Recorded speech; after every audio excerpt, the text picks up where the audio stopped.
Hello and welcome to episode 38 of The Thing About Golf, a podcast series from Golf Australia magazine that explores the fundamental question of why people are so drawn to this infuriating game. My name's Rod Morrie, and alongside John Huggan, we take turns at putting this seemingly simple yet genuinely complex question to a range of people in the golf space. Everyone from players and administrators to writers and entrepreneurs, and every type of golfer that you can imagine in between.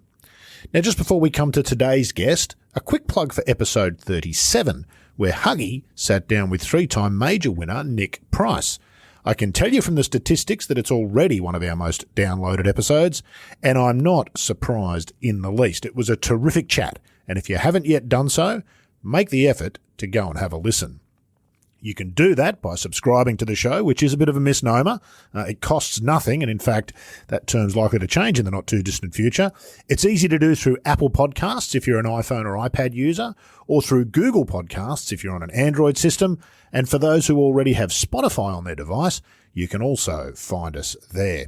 If none of that makes sense to you, then go to the website at www.golfaustralia.com.au and click the podcast tab up in the top left-hand corner. Also, make sure to give us a follow on Twitter at @ThingGolf, that's capital T-H-I-N-G, capital G-O-L-F, and head to the Golf Australia magazine Facebook page if you've got any feedback about the show. Enough of the admin, let's get on with today's show, and our guest for episode 38 might be considered a bit of an anomaly in the world of modern professional golf. As the game drifts ever further towards a reliance on power, 46-year-old Matt Millar is a throwback to a different era. Nonetheless, though, he remains competitive. Despite being as much as 60 metres behind some of his competitors off the tee, he remains a perennial contender on the local circuit through guile, accuracy, and extraordinary short game, but most importantly, superior mental skills. At the age of 40 in 2015, Millar had an epiphany that changed his golf game. And while most of us will never have the talent of Matt Millar, there are lessons in his journey for all of us, and that's true whether you play off 20 or scratch. Matt Millar is one of the game's good guys, and I hope you enjoy this chat with him on episode 38 of The Thing About Golf. The clue's in the title. It is always our jumping off point. The thing about golf. What's the thing about golf for Matt Millar?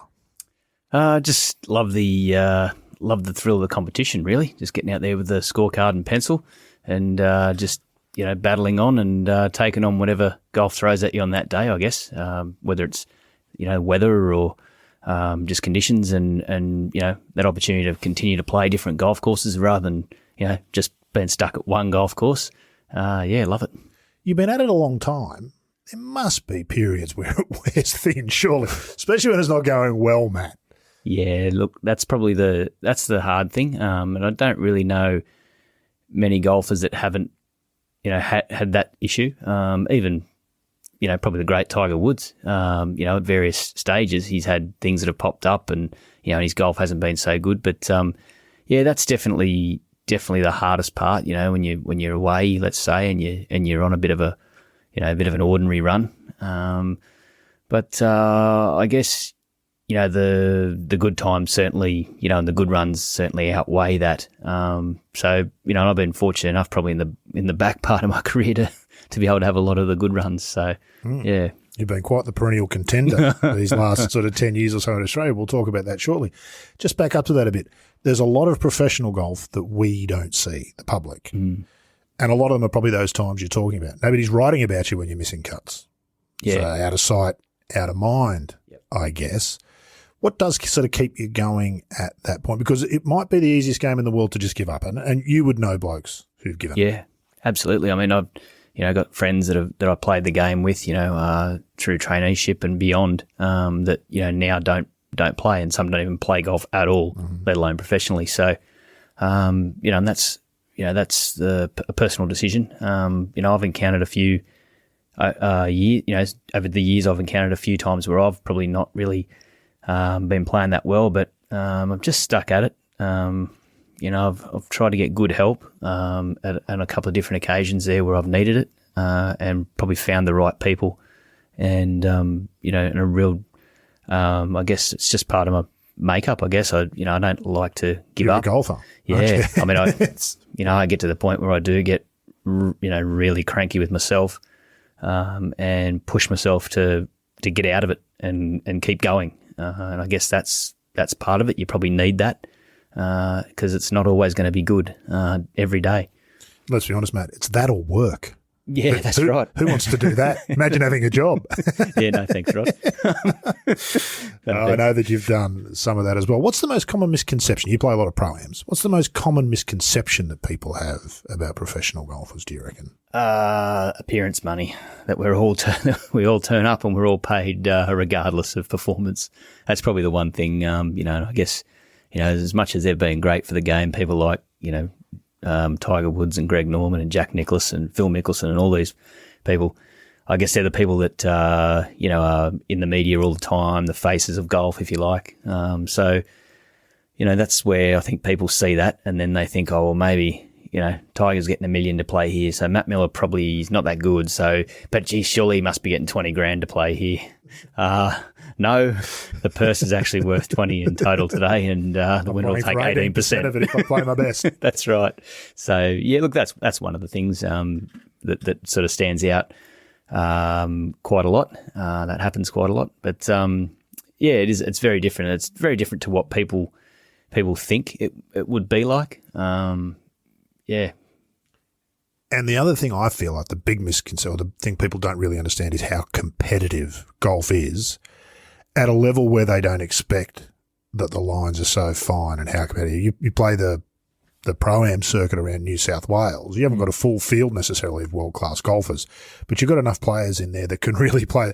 There's no easy golf tournament to win, is there? Not anymore, no. Not, and even, dating back, it's not like that was the case either. But, it's if you just, whether you're playing a Pro-Am here in the country, or you're playing a bigger tour event here, or you're playing on a major tour event worldwide, there's never an easy one anymore. Most players in the field, if not all, particularly on the overseas tours now, it's that strong. Any one of them can win any week. And the players are that good. They're better at a younger age. They're stronger, faster. They're much better physically, getting better coaching mentally.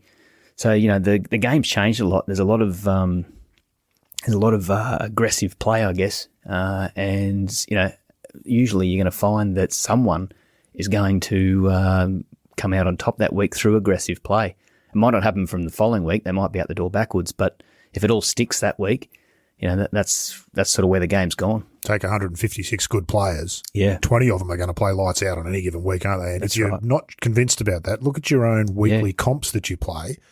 And every week, somebody shoots 41 points. Yeah, it's never the same bloke 2 weeks in a row. Somebody always does. Yeah, that's right. It's just the nature of the game. An event that stands out recently is probably the TPS at Rosebud. The first day it blew 50 out of the east, and I thought, wow. And I didn't play fantastic, but I think I shot even or 1 under, and I thought, oh, that's all right. But I knew someone would probably shoot 5, even though conditions were so strong. And Nathan Barbieri shot 10 and Jeff Ogilvy shot 7. I don't think anyone else, then there was a couple of 5s and whatever, but just, that's just where it's at. There's always someone who's got their game on a given day. So whether it's a 1-day or a 2-day or a 4-dayer, there's always someone who's got their game with them, and, you've got to try and basically keep pace with that. So much more information for players, Matt, isn't there, in terms of the playing of the game in every way, from the mental game to shot dispersion to how to prepare your body to what's the most efficient way to swing the club, what's the most efficient way to score. There's a sea of information telling people how to do it, whereas I imagine you're probably on that cusp of guys who kind of had to work it out for yourself. It would have been at the start of that information age, I think, when you probably were really starting to play seriously. Yeah, good point. That's exactly where it's at. There's so much information and help out there now, and it can really show you where you're at. There's no guessing. I mean, we did some stats, when I was first out, on the tour and that, but they weren't that in depth, and the game was a bit different then. And now that it has changed, and we're looking at length and strokes gained here, there, and everywhere, in all these categories. You can certainly work out real fast where you need to improve. And the quality of coaching too. I mean, we've got a lot of great coaches here in Australia. We have for a long time, but their education now and their own experience with that education, the players they've worked with, and passing that on to the younger coaches coming through as well is just invaluable. Is the game better for it? I think the game is at a point where I think the information is outstanding. The technology is outstanding. But I just wonder where it's going to stop. Has the game lost something from when you watched first and then turned pro and started to play? Because if we accept the notion that professional golf at its core is merely entertainment, so the more entertaining it is, right, the better the game is. Yeah, absolutely. So is it more entertaining? Is there a generational shift in what people consider entertaining? Maybe you and I are old school, and what we find entertaining is not what younger people find entertaining. How do you feel about all of that? Yeah, good points. I guess if you're a spectator at home and in golf, you play golf for enjoyment and entertainment at the weekend, you're going to look there and look at Dustin Johnson hitting at 350 and go, wow, isn't that magnificent? And it is. I just think back to, when I was a kid watching, a lot of the top players at the time play on the TV, and then, coming through myself and whatever. And, a lot of it's the equipment, particularly the ball. The big drivers and the bigger irons and everything, the technology, hybrids they all for help. you guys, Hybrids guys for me. level. I mean, geez, I've got about a bag full of hybrids. I love them. But, the golf ball's a big thing, You couldn't hit the ball hard years ago, like many years ago. I mean, you couldn't hit it hard because the equipment just wasn't that good. And if you missed it a little bit, the thing would sail off into the scrub, into a hazard somewhere. It wasn't coming back. No, you couldn't. Could hit it hard. You couldn't. There were long drivers. Now you can, and now, like you've got to, we often talk, myself and a couple of the old timers, we'll be talking away and think, how straight the ball goes now, and you've actually got to work to move it. You've got to start to really if you want to see it go one way or the other, you've got to really give that a bit of effort to make it move. Which is a complete reversal from where you would have started, which is you're doing everything in your control to have it move. Yeah, that's right. The thing didn't like going straight. No. So, but no, look, it's changed. And look, it is entertainment. It really is for people who want to see it at home. If they can see a guy stand there and take it over, at Bay Hill, let's say, that dogleg round there, where I think Tyrrell Hatton might have whipped it over, and McIlroy and those guys in recent years where they whip it all the way over that water and go in with next to nothing. That's entertaining for people at home.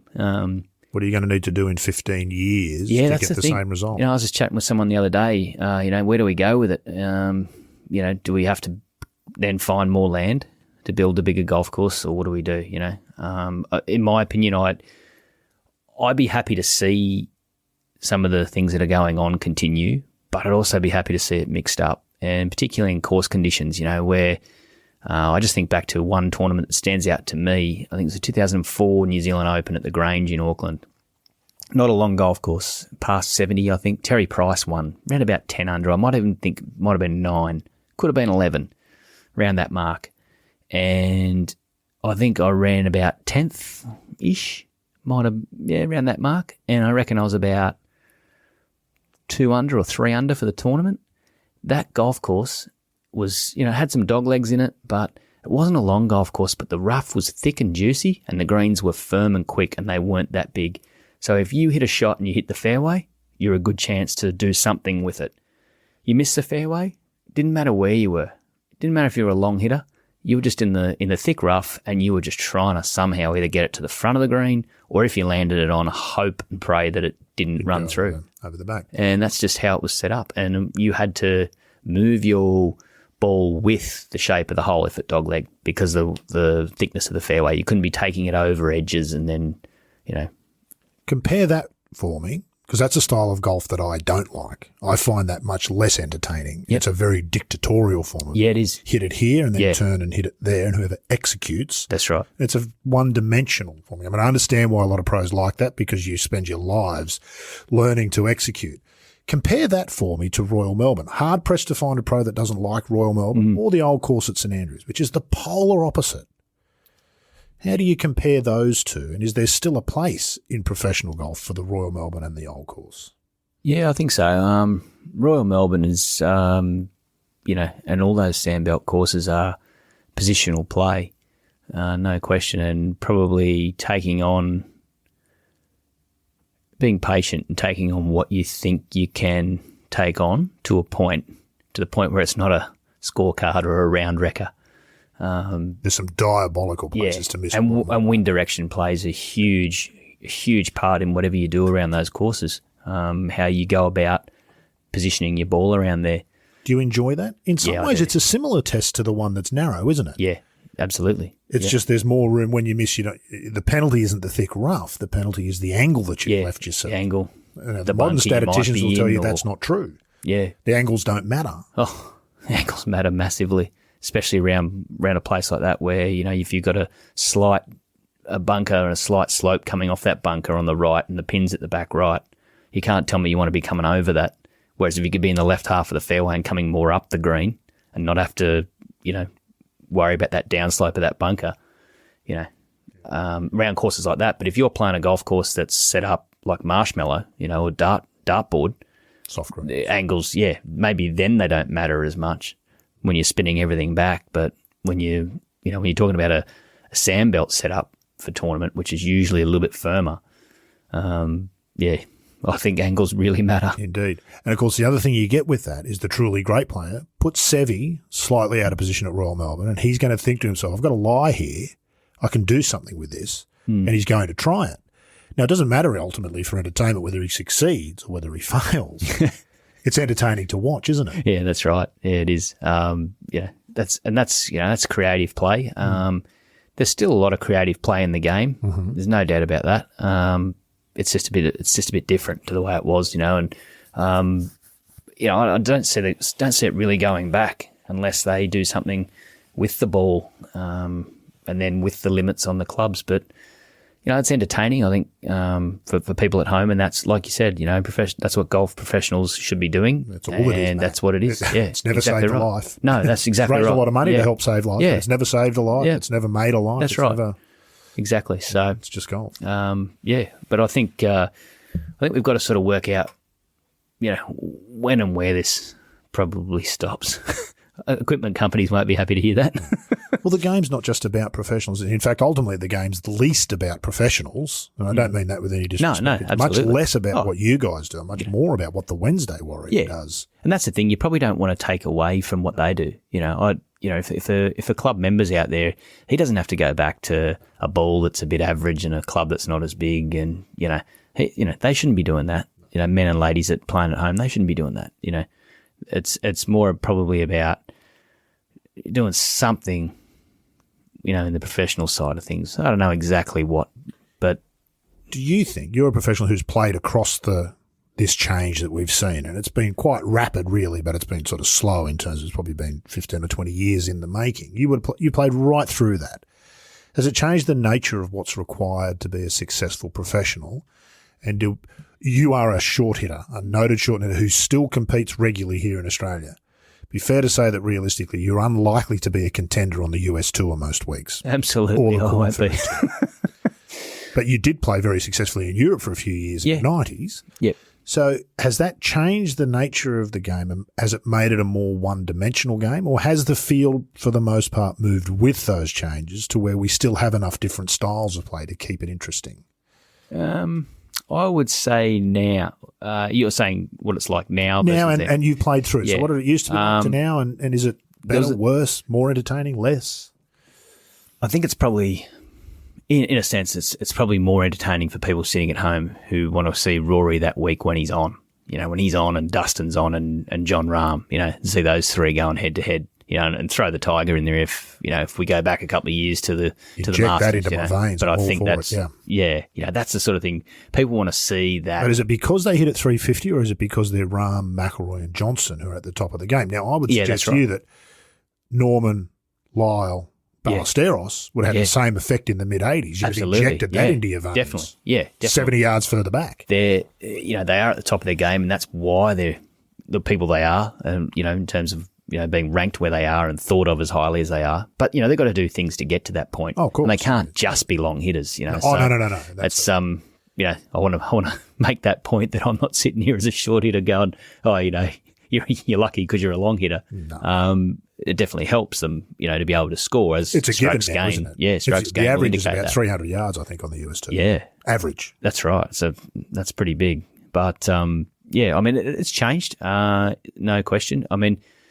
There was probably, when I played in Europe there in the mid-thousands there, Nicholas Colsaerts came on, and he was around the same year, and he was a long hitter. He was a bomber, the Belgian bomber. But, then you had a lot of other guys Kyrgios came on as well, Alvaro Kyrgios. He really smashed it. Anton Haig, they were probably the guys that really pitched up, and, and everyone went, "Ooh, wow," But then there were guys that could get it out there a bit further, but now it's changed. Everyone gets it out there now. There's not many guys you play with now, that are young guys that don't hit it quite a long way. So it's different. It's changed. But that's where it's at. It's you can't sit there and say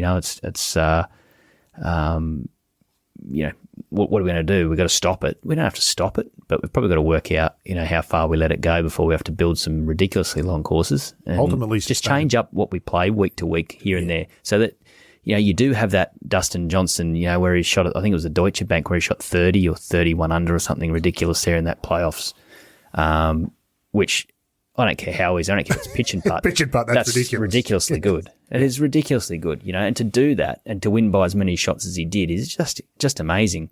We might actually underrate him, Matt. It sounds crazy, but we might underrate him. Yeah, that's right. He is a freak. But I'd love to see a combination of that sort of scoring, and then not every week of the year, but I'm happy in the US Open when it is a bit, not when it's unplayable. There's a difference between unplayable and seeing it bloody difficult. Good's not good enough. Great is what you did. And just throwing in some smarts as well, not just blazing away, but, and hitting it a long way down there, but actually saying, I genuinely cannot be in this position, right? Put a big X in your yardage book. Don't golf. Yeah. Don't. Yeah. But, don't do that. But focus more as a positive rather than a negative. But it's don't golf. If the left is no good, then, we focus on the right and pushing their way around in tough conditions, and seeing what that produces. And once again, like you said, you don't want to see that every week of the year, because then people start to fall asleep. They want to see the birdies and the eagles that guys like Rory and, these guys make, particularly on holes in the desert. You watch Tyrrell Hatton there a few weeks back. I remember him, I think at Abu Dhabi, first hole, pitches up on that 10th, ridiculously long hole, hits it, 6 foot from the hole, makes eagle, first hole of the tournament. You think, crikey, wish I'd bet on him. Wow. So it's not over yet, but gee, it started. Indeed. You know why you like that sort of US Open golf, Matt?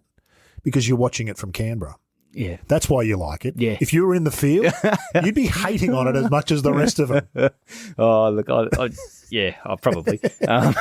But look, it's entertaining. I think it's good. I think it's good to get a mix of golf. Golfers appreciate that sort of golf, I think, don't they? Golfers who've played golf for a long time, doesn't matter what standard at, they appreciate, they can see that you watch some of those Open championships over the years. There's been a few days where you blow a dog off a chain, and and it's been incredible to watch. Or just the course setup, or and all those things combined. So, but the game's definitely. It's in a good place. I think these young guys that are playing well. The financial side, isn't there? There's never been so much money in professional golf overseas, more so than here, and particularly in the US. Yep. Is that something that's been noticeable for you, that things have become more concentrated in the US over time? The European Tour is not as viable an option as it was when you played in the mid-2000s, is it?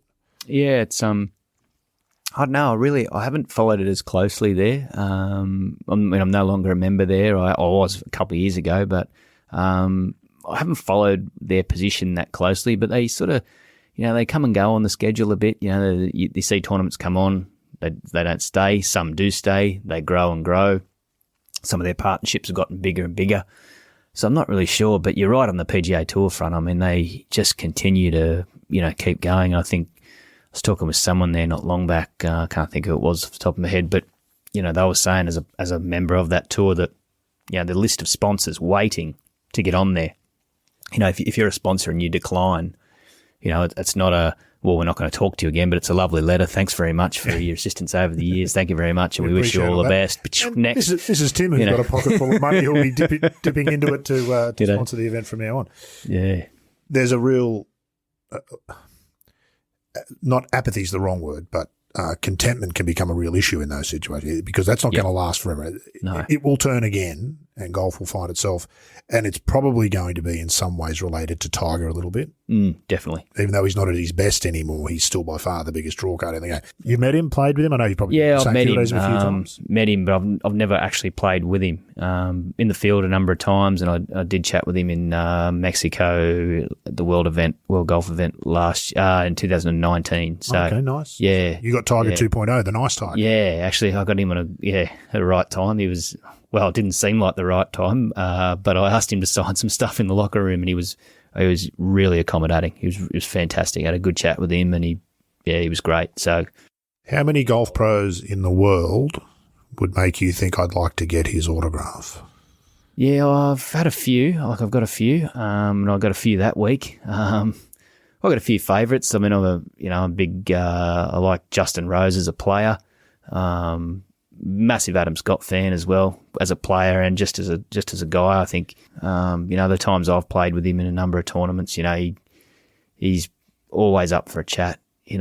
You're usually standing there shaking, thinking, "Christ, here we go again." And I've got to watch him absolutely flush it down every fairway, 300, and and then he's going to watch me pop it down there about 225 and go watch me do another hybrid in, and you're thinking to yourself, "Oh God!" But he treats everyone the same. Been out with him on a number of occasions on the tournament, whether it's for dinner or anything, and just a lovely fella. Tommy Fleetwood, what a great lad. So there's a bunch of them out there. Francesco Molinari he's a lovely guy too. Very quiet fella, but a really nice guy. Mark Leishman's a ripping bloke too. We've had him Leash on the out. podcast, and you couldn't say a bad word about him. So there's a lot of guys out there that that I follow when I'm watching golf or checking leaderboards, on tours overseas. And Cameron Smith's a good lad too. He's a nice fella as well. So proved it by getting that haircut. Yeah. What is that about? Come on, Cam. Seriously, mate. Do us all a favour. Stop that. And then there's been a number of guys over the years that you do follow, and my encounters with Phil Mickelson at Mexico were also fantastic. He was more than accommodating for trying to help me out with a couple of signatures and whatever, and very chatty, and and then there's the guys who aren't as well. So I won't ask you to name names because I'm Patrick not that Reed. Sort of bloke. Gee, you've really lost a lot of followers there, Matt. You're right out on a limb there, aren't you? You said Jordan Spieth maybe, but Patrick Reed's he's not. He's a nice guy too, but he's got it, hasn't he? Whatever it is, he's got it. Another bloke, the Sandman. Wow. Let's move on from there because that's sort of unsavoury. Let's talk about your game, Matt, and why you're still competitive. And you are still competitive. I mean, every summer rolls around here in Australia. And I've been waiting for 10 years for you to get old. And you just seem to refuse to do it. How old are you now? I'm 44. 44. Yeah. Okay. Yeah. In golf terms, that's pretty old. I mean, it is, yeah. It's the grey area, isn't it, between the tour and the senior tour, where a lot of blokes spend 10 years not knowing what to do. But you're still competitive. Realistically, behind the longest hitters, maybe 60 yards, and behind the rest of the field? 60, 70 behind, probably 70 behind guys like Lincoln Ty and Tim Hart and Josh Armstrong and those sorts of guys. So, probably all the bigger hitters, and there's a few others probably that join that list here in Australia. So, are you the shortest hitter on the Australian Tour, do you reckon? Would that be fair to say? Oh, if I'm not the shortest, You're probably in the bottom three. You're competitive. Probably in the bottom three anyway. So how do you do it? How do you play golf from there as a professional? Look, it's hard, but I think, it's sort of part of that makeup that, I try and play a game. When I look at, what I do, and I say if I use players as model, I look at someone like Zach Johnson, Tim Clark over the years. They're guys that I use. There's guys I'd love to be swinging it like Justin Rose, or someone like that. But you'd probably like to putt like you. Yeah, that's right.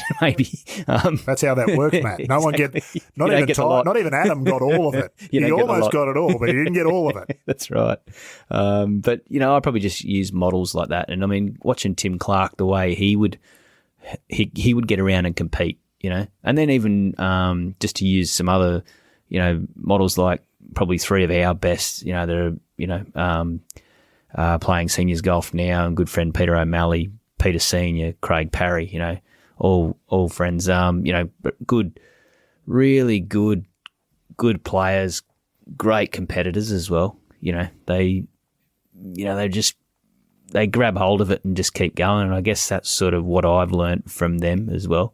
Big Senior's a bulldog, isn't he? Absolutely. He's the most competitive bloke on the planet. Him and Marcus Fraser, who I'm a good friend and staying with again this week. Never pick either of them. If you met them at a dinner and you didn't know who they were, you'd never pick either. They're lovely blokes. Butter wouldn't melt in their mouth. Yeah, and it doesn't matter if it's for if it's for $500,000 or it's for $5 or 50 cents. They want it. It's not the principle of how much it is. It's just the fact that they believe it's theirs. Yeah. And and I guess, in a sense, that's sort of where I've got to push my golf to and play my game. And it's a hard thing. Sometimes you find yourself being drawn into wanting to try to maybe do a little too much, that might be out of your capability. So I'm not saying, hit it 300, but, then I might be looking at taking on something where it just flat out doesn't suit. And you've got to pull yourself up and say, hang on a second, that's not you. And I guess that's probably something I've been able to do quite well. The shorter stuff's, over the years has suited me. My style of game is reasonably accurate, when playing decently, and, and then capitalising inside 100 being pretty good and pretty accurate and so on there. So, but I just continue to get out there and I guess I've done it for long enough now that there's scores there. Yes, it'd be great to be able to hit a sand wedge instead of hitting a 6-iron or a 5 hybrid or something crazy, but whatever it is whatever it is. That's the way I've played. It's not like I've lost, I might have lost a little bit of yardage over the years, but it's not like I sit here and say, oh, well, I'm 35 or 40 shorter than I used to be. Oh, no. There's none of that. So you're just shorter than the field. Yeah, it's just the way. Yeah, they've gone ahead. I'm not getting ahead. I don't have enough speed there. I don't create enough speed to be able to get those continual gains. But I've got to continue to be able to control my ball well. And if I'm playing all right, that's probably what I do well. I control that ball well in terms of shape and to the number, which then has you, proximity to the hole should be pretty good. And if you're pretty good from there, on the hole, you'll give it a shake. Peter Senior sat in that very chair probably about 12 or 18 months ago. He came in to do the show. And I sort of asked him some of these same kinds of questions. And the way he put it to me, it was just so simple and so beautiful. He said, well, the score's the score. So the question is, can I shoot 65 on this golf course? At the end of the day, I'm going to sign for 65. And if you want to beat me, you have to sign for 64. Yeah, that's right. Yep, absolutely. I'd agree with that. I try to play my own game, understand my own game. And I guess that's probably something that I've done better in this last 6 or 7 years is understanding my game. What do I do? What can I do?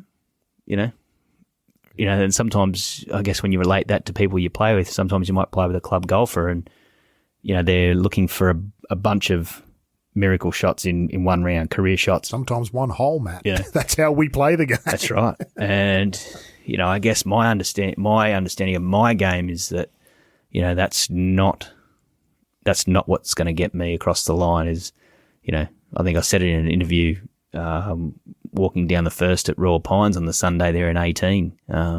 Ewan Porter was asking about, what the Sunday meant. I think I was second last group and, he said the order of merit's on the line. If you could finish in the top, however many, top 2, you might give it a shake. And thanks to you. I hadn't thought about that, but I'm glad I've got that for the rest of the day. Like I said, the thing is, I can only do what I can do, and he said, how do you see it out here? And I said, well, I don't think I'm going to, these crowds, I said, I don't think anyone's going to really be all that thrilled by watching me and my ball flight.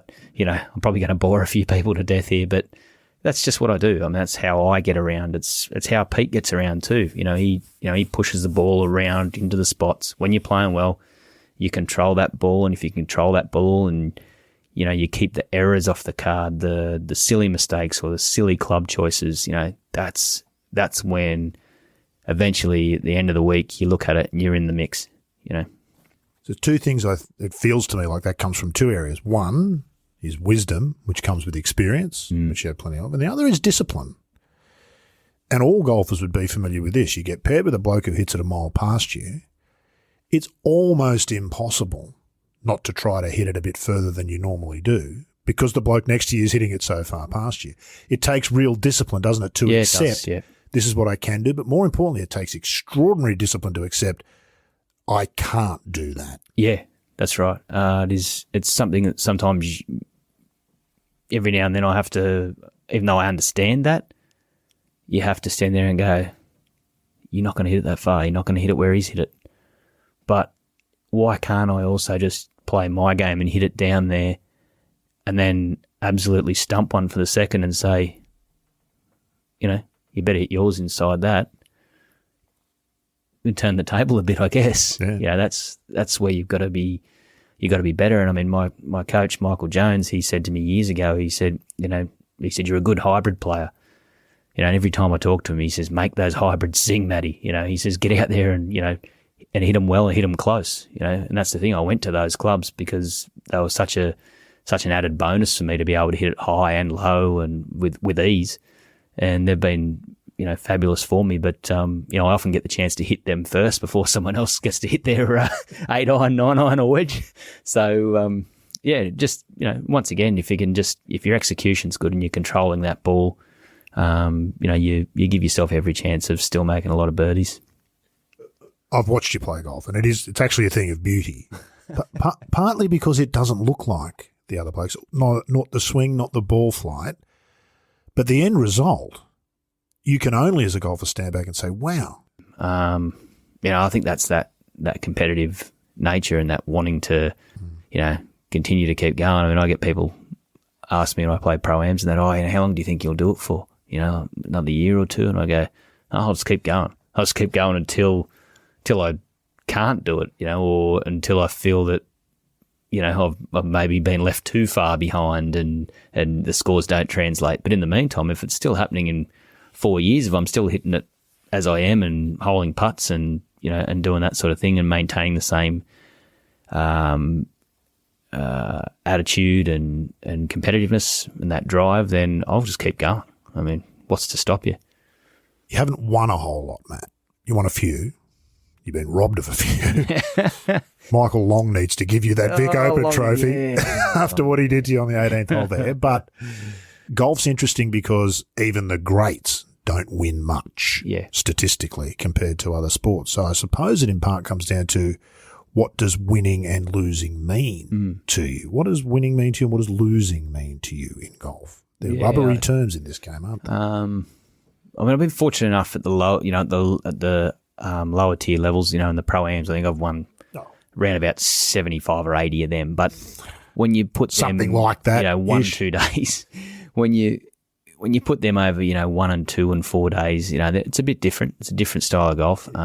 It took me a long time before I got that first one at New Zealand PGA in 2015. And as you alluded to, I think there was one there at Toowoomba just as well a couple of weeks before Ryan Fox, Eagle 2 of the last 4? He did. He finished eagle, birdie in the last 3. Another one eagle, par, I think. Another one who hits at 370. Yeah, he drove it on a par 4 over trees to a tight front pin that had, you're lucky to hit a sand wedge to where he hit it with the driver. Yeah. That's what he is. He's a hooligan. That's right. And, I just remember leaving the course and thinking, and I think Cam Smith and I tied for second, one shot behind him. And he chipped in or holed off putt from off the green from a long way on 17 for eagle. And I remember leaving there and Dave Branson and I went on our way back to Brisbane Airport and Dave he was driving and not much was said really. He didn't, and then he goes, geez, you were shafted. You were shafted, like just out of nowhere. Oh, yeah, thanks, Dave. And the phone rang and it was Ryan Fox. And he said, look, he goes, I just feel so bad. And I said, good. I said, look, you don't feel bad. I said, the aim of the game is to get to the clubhouse at the best number. I said, you got there one ahead of myself and Cam. I said, and he goes, oh no, but just, I said, mate, congratulations, well done. Anyway, the next week, I think it was a week off, and then we pitched up at Remuera at New Zealand PGA, and he lives very close to there and plays a little bit of golf there as well. And he came up to me and apologised in person again, and I said, it's fine, mate, honestly, just it's all good. And I had a great week there and played some really quality golf, and particularly in the wind on the Sunday. And he walked up, shook my hand, and he goes, you know what? He goes, now I don't give a rat's. He actually said something worse than that, but I won't say it on here. He goes, I don't care now. And off he went. But it took a while to get that win at New Zealand. And then Came close on a number of occasions after that again, where things had either just gone a little bit against me, whether someone else made their own luck or, there's probably one or two there where I probably made an ordinary decision or an ordinary execution and didn't get across the line. And then I got one in 18. And, yeah, I've sort of been close a couple of times since and probably but the winning, the feeling you get is, it's incredible. I mean, I'd love it to be the Colin Morikawa $1.8 million win, but even that, it's not about the money. It's not about the, I'm not going to sit here and lie and say, it's got nothing to do with money. Of course it is. It's what I do. But if Ryan had offered you the check, you would have taken it, but not the absolutely. Trophy. No. Because you've got integrity. Right. That's right, exactly. You earned that, mate. That's right.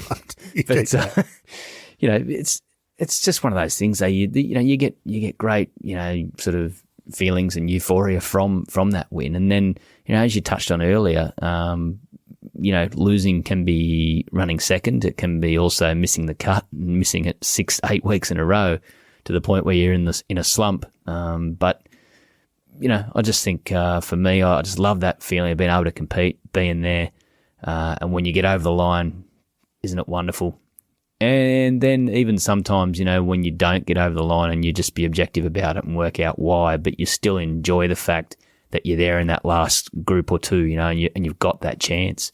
I think that's what, that's one of the great things about it is being able to be there and have that chance. Even if you don't get across the line, I'd much rather be in those last two groups than be 10th last group out, shoot 69 and, and away you go. I'd rather shoot 72, but have that chance to shoot 66 or 68 or whatever it happens to be and lift that trophy, or, even be in a playoff, or, just that competitiveness, I think, just having that opportunity. You're an adrenaline junkie. Yeah, absolutely. Sure. And I didn't mean to in any way denigrate. It's not easy to win pro-ams. Oh, no. Competitive. No. I didn't mean that. But I suppose we think about professional golf as proper professional golf is 4-round tournament absolutely. golf. Yep. And there's a reason for that, because 4-round tournament golf is harder, partly because it's 4 rounds.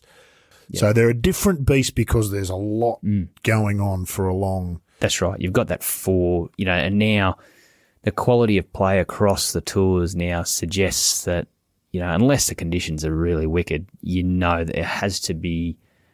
You've probably got to either put together 4 in the 60s, or you've got to have one that's in the mid-60s-ish, to be able to keep pace and have that opportunity to hold the trophy aloft, I guess. Concession last week, I didn't see a lot of it, but the bit I saw, it was brutal-looking golf course. They were well into double digits, 18 under, I think, the things 19. They do to some of these courses now is just, but that's the thing too.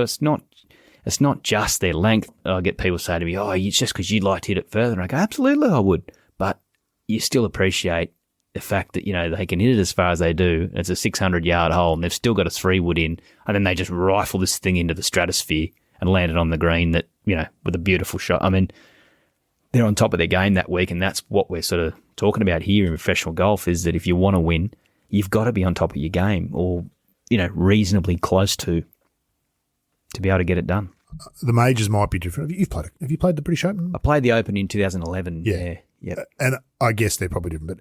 But Nicholas quite often said that much of his success in majors was having the patience to allow himself to let others fall away. Yeah. That doesn't feel like it's so much the case in the modern game. Certainly week to week. If you want to win and you're in the hunt Saturday night, you can't be thinking 72 will get this done. There's no hanging on. 65 or bust. They don't hang on in any tour in the world anymore. Even at any level of competitive golf, it's rare that you hang on. When you go back into the probably mid-90s and before, in the 80s and 70s, at times there were people hanging on and just getting over the line. But not anymore. And I think, probably the great Tiger Woods would be responsible for some of that. What he's brought to the game and his mentality and the way he chased things down if he wasn't leading, and the way when he was leading, he just finished them off. Said, sorry boys, you won't win. Sorry, you're just not going to be good enough. And I think that whole mentality is then fed through professional golf into our best amateurs and into juniors. Speaking of winning, Matt, and that the euphoria, the adrenaline, all that sort of stuff, it strikes me that it's a funny game. It's an extremely singular and selfish pursuit at your level. And it has to be. It's the only way to be successful.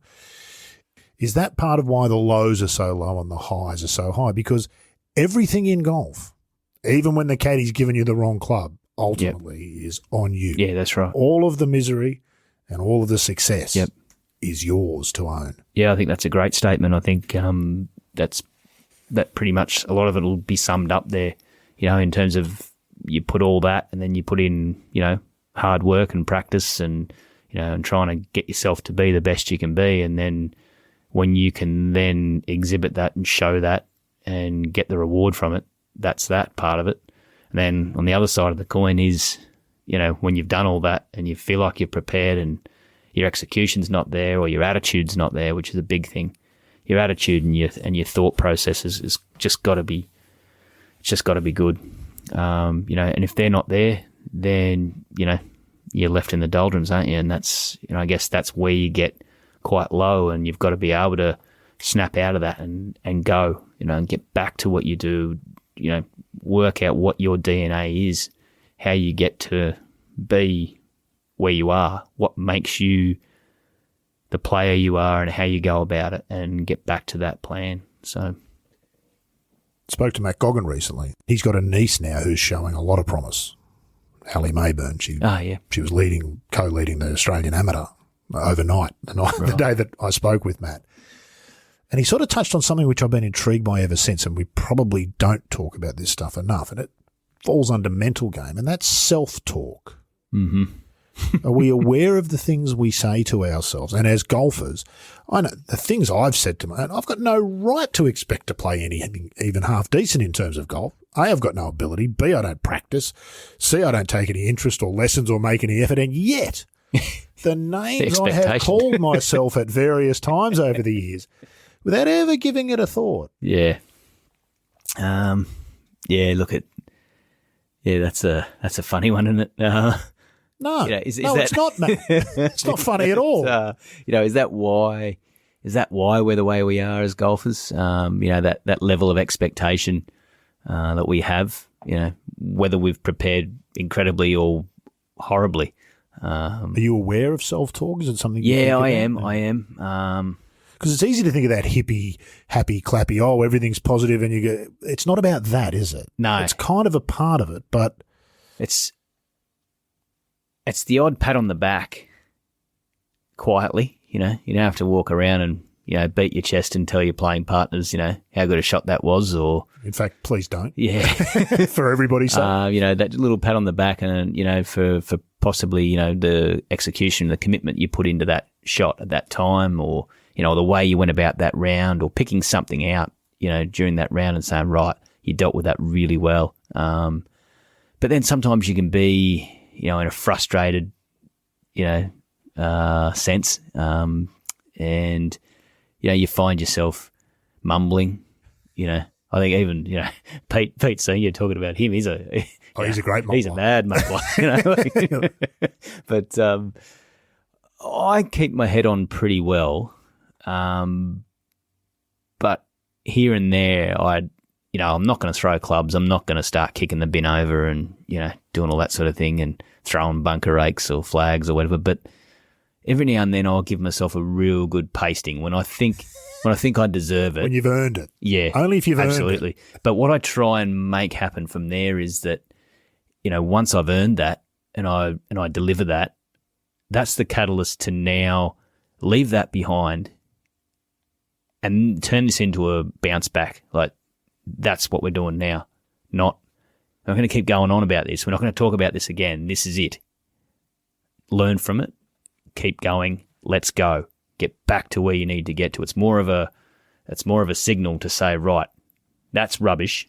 Move on. So that's the way I sort of look at it. And like I said, I don't do it that often, but in recent weeks I've had a couple where I had to pull myself up and just give myself a light roasting. Because, and I suspect a lot of amateurs could learn from this, without changing anything in your golf swing or doing any extra work or having lessons, if 90% the double-digit handicappers simply changed the way they approach the game mentally, some of what we're talking about, and with expectations, their scores would improve enormously. It should be the easiest, shouldn't it? Yeah, I mean, it should be. But it isn't, is it, Matt? But, I've said over the years in interviews that, I didn't really – I sort of, worked out that it was so easy to talk yourself out of playing well. It was easier to talk yourself out of playing well or hitting a good shot than it was to talk yourself into it. It's a cop-out in some ways. Yeah, it is. Yeah, it is. And hit a bad shot here. And that was a big part of my change, mentally, and where I went to with my golf from the beginning of 15 in this last 6 years is, not accepting that and actually going to trying to produce the best that I can. And, some days I do that really well, and then other days, just the execution might not match up to that, but the attitude's good. And then there's days where the attitude can be just a little bit flat, whether you're tired or whether, you're hanging on to something, or, there might be something else in your life, or whatever's going on where the attitude's not quite there. And it's a damn hard thing to get the best out in a tournament when that's not there. But when that's there, you've got every chance. You've got more chance of getting something out of the tournament than you do by worrying about technique. Mm-hmm. If your attitude's good, yeah, your technique might have a little bit of say here and there, but you'll get more out of having a better attitude and a clearer train of thought and a good process there. So that, mental and strategic side of things, and that's probably where a lot of club golfers can certainly improve as well, and a lot tour golfers. I was going to say a lot of tour. It's the only real separation at the top level, isn't it? There's small differences. I mean, you just go and watch. If I've said this before, if you go and chop off heads on a driving range on the PGA Tour, so you don't know who's who, right? And you watch them, you wouldn't tell. You wouldn't tell. You'd go, oh, gee, that's a love. Oh, that one went a little bit higher than that one. Oh, that might have gone a bit further. Oh, look at that. They can all draw it and they can all fade it. Oh, right. Pick a horse in that race. Yeah, exactly. Away you go. So what, then what changes? And then we look at, a career, that Tiger Woods has had. Well, you probably go out on a limb and say he was pretty good upstairs. Yeah. He backed himself. His strategy was obviously very good as well. And that comes down to him and his team, but, he's just able to deliver because he believed it, and coming from the background he came from as well. So did something happen in 2015 that led you to that epiphany? Yeah, I think I just got to the point where I had to go back to the Q school after 14 for the first time in a long, long time. In Australia? Yeah, in Australia. And that's madness, man. What are you? Yeah, I know. What are you doing at Q school? You're Matt Millar. Well, I think in 15 was the real catalyst. I went to that school and I was playing okay, and then I think I got to the third round or fourth round, and I just flat out before I went out there, I said, "What are you doing? What are you doing? What are you scared of? What are you scared of? Like, what's going to happen if it goes wrong? So what? It goes wrong. You've got a good short game, so it's probably going to go less wrong than it would for someone else. What's the story here? Why aren't you backing yourself? Why are you talking yourself out of playing the best golf? Go and talk yourself into it." And I went and played really well for the rest of that Q school, and got my card, went and played the Vic Open, 13th Beach. I think that was the one Greeny won. And I think I finished, I'm going to say fifth. Mm-hmm. Yeah, I reckon about fifth or sixth or somewhere around there. And I played some really good golf, just backing myself. And, and then I came out, we played the Vic PGA at Huntingdale. I think I finished second or third there. And then that's where it rolled on. Then that second in Toowoomba to Foxy, and that just was here. It was right in the front of my mind, and look forward to every round. Every round was an opportunity to then shoot a really good number, and I just kept going with that. I've had moments where it's just disappeared for a little bit, but I come back to it. And that, once again, trying to talk yourself out of it, it's just. And why do we do that? I mean, what happens if it goes wrong? It goes wrong. Talent doesn't disappear, does it, Matt? No, I mean, your worst golf and your best golf probably aren't that far apart physically. So the only real driver of that golf can only be upstairs. Yeah, that's right. Yep. It's staggering. Talking about belief. Does it get harder to believe in yourself when you're at the pointy end of a golf tournament, or does it get easier?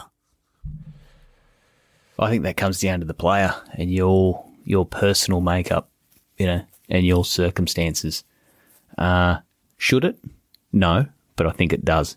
I think that has a lot to say about where some guys do believe or don't believe.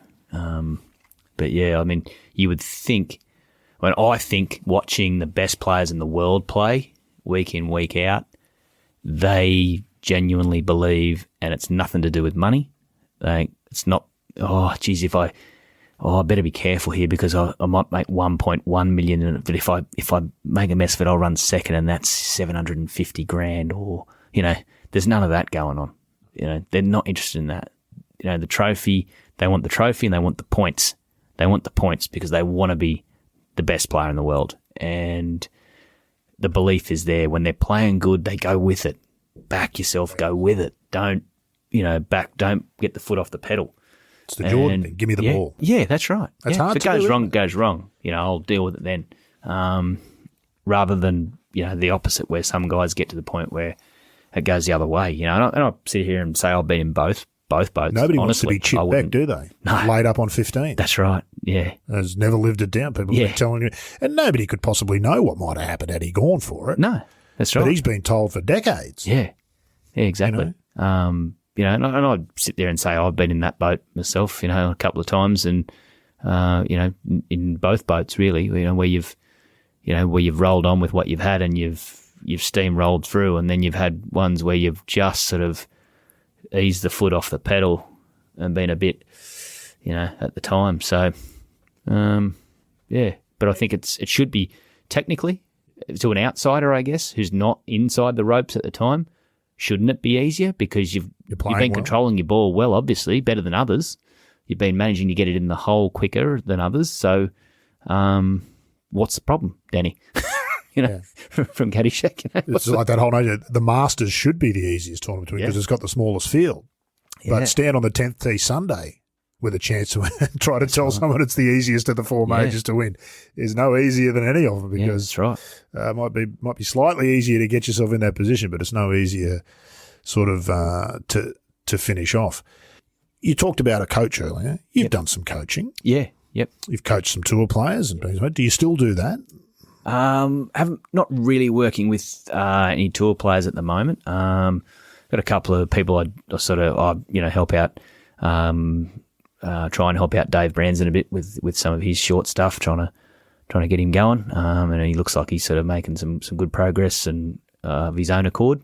So I sort of helped Dave a bit, and then just I've mentored a couple other players and just sort of spending time with some of the younger guys here and there. And I get asked some questions now, being an older guy, which is good. I enjoy that. I enjoy trying to help some players and give them some advice if particularly if they ask for it.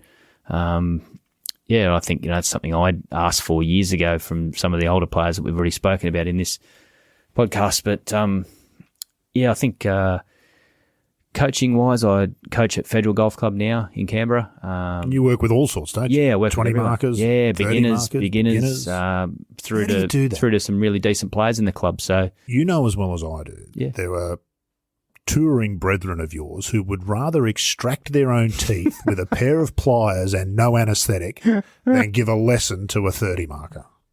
Oh, look, I think it's about how you relate, and to me, I enjoy sort of meeting people, chatting with people. I'm not really shy. I'm not terribly outspoken either, but I don't mind that. So to me, it's good. You can meet people and that opportunity to help them. Sometimes, I'm not saying I'm the greatest coach going around. That's for sure. I'm still, trying to further my education on it. I think I've got a pretty decent understanding of a lot of things, and and having my own experiences. And surely you must enjoy it to be any good at it. If you're going to be a good coach, you have to enjoy it. Yeah, absolutely. But I love the idea that you can sort of spend a bit of time with someone and make some improvements, and they get a result out of it. Would you rather coach a tour player or a beginner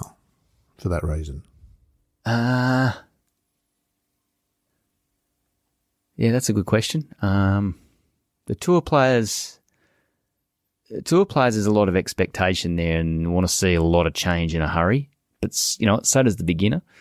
The beginner's got a chance. The beginner's got a chance to improve that range, I guess, rapidly. The tour player is less likely to improve. It's going to be more about how they go about it and what they probably do upstairs, as well as a bit of technique. But I enjoyed coaching all of them, to be honest. So it's a hard one to separate. But they're two different, very different things, aren't they? The thing I like about it is it's rewarding in a sense when you're able to, help someone. Something that happened a couple of months back, and a gentleman at home sort of said, my short game's woeful. He said, and I said, well, what would you do from here? And he said, putt it. And I said, from here? And he said, yeah. He goes, if I'm within 30 of the green, I putt it. I said, fair enough. So anyway, we had a bit of a look at him. It's a legitimate tactic, by the way, I can tell you. Links golf, absolutely. It's a legitimate tactic. Putt around that bunker. Kaiku, but it's legitimate. And we spent, an hour there, and then I said, he was making some really good progress, and he was astonished. And I said to him, so you're going to play today? And he said, no, I wasn't. He said, but I think now I'm going to go and play. And I said, well, listen, why don't you go out there?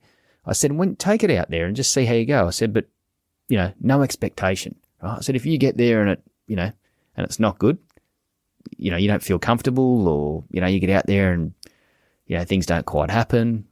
They don't happen, but just limit the expectation and just go through the setup procedures that we've done for each different style of shot there, and just see if you can execute it.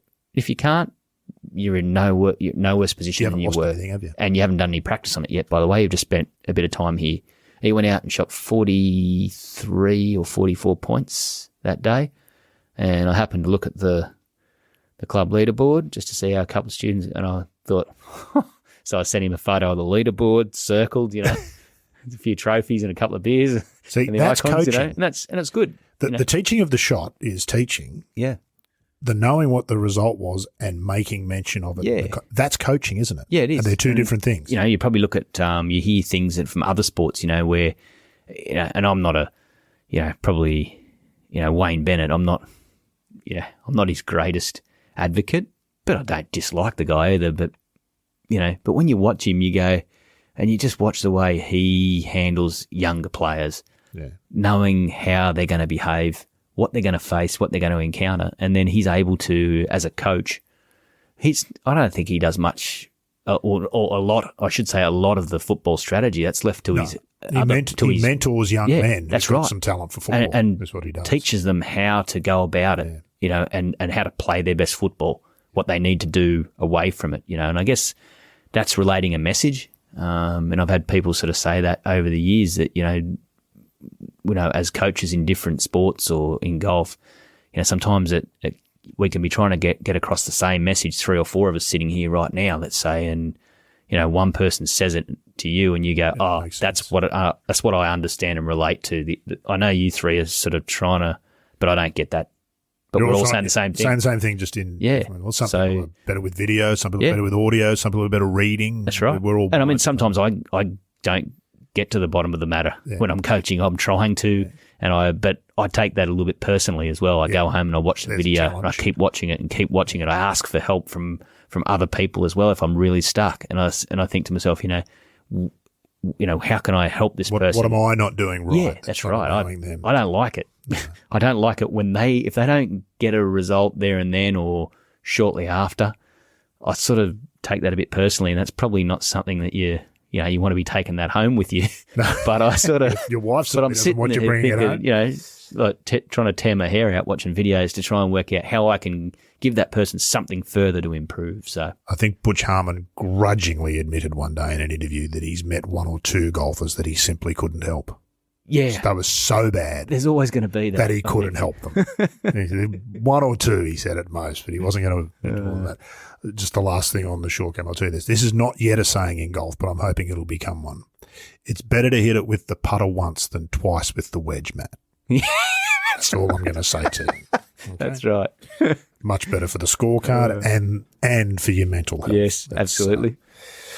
That's how I'll put it to you. What next for Matt Millar? You get people asking in the Pro-Am, how long are you going to stick with this for? You've got to look ahead. You don't get any younger. None of us do. Father time's undefeated. What's the future for Matt Millar? I'll definitely be looking to play some seniors golf. There's no doubt about that, or a lot of it if I can.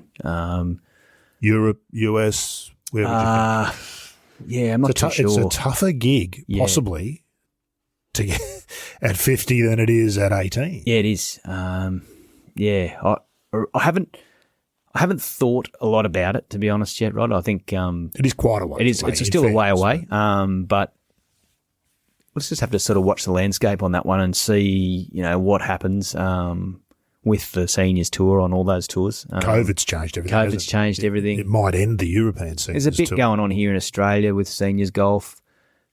Obviously, we should have stronger. But we should have a great senior tour. We've got some fantastic characters in that age group. We do. Great players, but fantastic characters. We do. And I think Europe, they've had a couple of highs, but then they're coming backwards. And then the senior tour in the States is the one. But Jesus, that's probably the hardest tour to get onto in the world. And this is what a lot of people don't understand: is that they're only giving out about 6 cards, 7 cards. You Monday qualify for the Monday qualifiers. Yeah, that's right. But but definitely I'll just sort of watch that space a bit, and see what happens. But yeah, the plan is that I'll still be playing golf then. And I mean, will I still be playing Australian Opens and PGAs and so on then? Yeah, hopefully. We hope hopefully. So. I don't see why, if I'm competing well, that I can't. I mean, it might even be a couple of yards shorter by then. Hopefully not. Hopefully I can maintain. But like guys like Pete Senior and Pom and Paz, Paz not so much now, but they've continued to play past 50 on our events here. Pete Senior won all 3 of our big events after the age of 50. Yeah, you should have won that 2015 Masters at Hunting. Oh, we both know that. Oh, thanks for bringing that up, Rod. Yeah, just got over that. That was a close one. Probably. Andrew Evans should have won it. Yeah, we had our chances, that's for sure. I think you were coaching him, weren't you? Didn't you play together? Yeah, that's right. Him and and helping Daniel Fox a bit at the time as well. But yeah, definitely doing a bit with Andrew at that time, just trying to help him with a few things with his game, probably more with his mind and the way he went about it. So he certainly finished really strongly that year. So that was probably probably showed him what he was capable of. Like, he showed himself. I mean, not me. He showed himself what he was capable of. It's important too, isn't it? People will tell you your whole life, if you've got to be, how good you are. Yeah. If you don't believe it yourself, or you never prove it to yourself, there's a difference between confident and cocky, isn't there? Oh, yeah. Yeah. I mean, that can be part of it too. There's that outside expectation as well, placed on you by other people. I mean, I wasn't that great amateur player, so I didn't have that sort of pressure. But even just sort of people at your home club and that, and even as you become a professional, and they see what you do, and over the years as a younger player, not so much now, but they expect a bit there, and you trying to sort of separate that from your own expectations is another side of it, because you're always going to get people trying to pump your tires up and tell you. They also think that some people also think that it's actually not that difficult. But in a sense, they're doing you a favour as well. They're instilling a bit of confidence in you if you can run with a bit of that, and maybe sort of run with that mentality of, there's no reason why I can't. And that's sort of that flick of the switch in a sense with golfers, that we're a funny bunch like that. Once again, it's easy to talk yourself out of it than to talk yourself into it. So, yeah, it's a funny one. As with all our guests, a big thanks to Matt for making the effort to come into the studio during tournament week. And I can tell you, for those that are curious, he went on to finish 8 under par at the Players Series at Bonnie Doon and in a tie for 24th place. That wraps up episode 38, but make sure you come back in 2 weeks' time when John Huggan will sit down with European Tour legend and Ryder Cup winning captain Thomas Bjorn. That's next time on The Thing About Golf.